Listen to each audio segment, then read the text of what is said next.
So where do you go if you're an investor? If the S&P 500 overall isn't going to be higher, it's weighted toward these big techs. If bonds aren't going to do well, what's your answer? Well, I think people underestimate the value of cash, and 99% of the time, it's not what you want to be in. But I think if you look back at history and you say, well, the Fed looks like it's going to be a lot more aggressive than normal.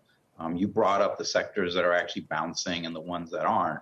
And the ones that aren't are the ones with high valuations, very little earnings. And I think if you look at next year, that's really what's going to struggle. So we have a basket of shorts sort of in that space. We think the S&P is down next year. We think bonds sell off as well. And I think you're going to get a much better opportunity to buy a lot of the names you like a lot lower in the first part of next year when the Fed finishes their tapering and starts hiking rates a lot more aggressively than people think. So quite honestly, right now, we like cash a lot.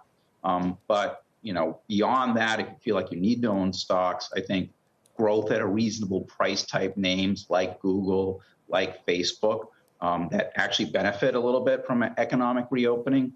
If you feel like you have to own stocks, those are the ones we'd be in. And we're short the ones that don't have any earnings and, will be profitable 10 years from now. And that's kind of how we're trying to deal with the portfolio where we think downside risk is large.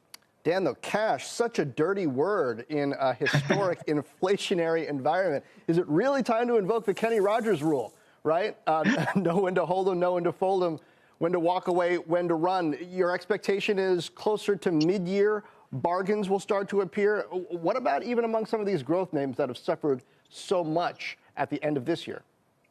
Well, I think, you're right. Cash in an inflationary environment is definitely a dirty word. But, back to your Kenny Rogers analogy, right? You had a global pandemic start last year. You made 16% in the stock market. You had that continue this year. You're up another 26% in the stock market. The average compounded return for the S&P since inception is 6%. So you either think a global pandemic is really great for the world, 3 times better than normal, or it's the Fed and every other central bank on the planet, plus all the fiscal stimulus, the $5.5 trillion you've gotten in the U.S. over 5 packages or so, that's driving this and driving multiples to all-time record highs. And so I think back to Kenny Rogers, you got to fold them right now, though you don't want to, and say, you know what, these high multiple stocks, we're short, for example, and this changes every day given how volatile they are. But the EV makers that have just come public, we have one that's trading at 28 times revenues.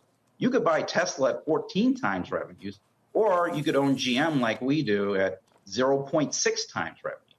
And so I think you need to be very careful of owning something trading at 28 times sales that's going to be profitable 5 to 10 years from now, where you've got a lot of work to do to get that production up.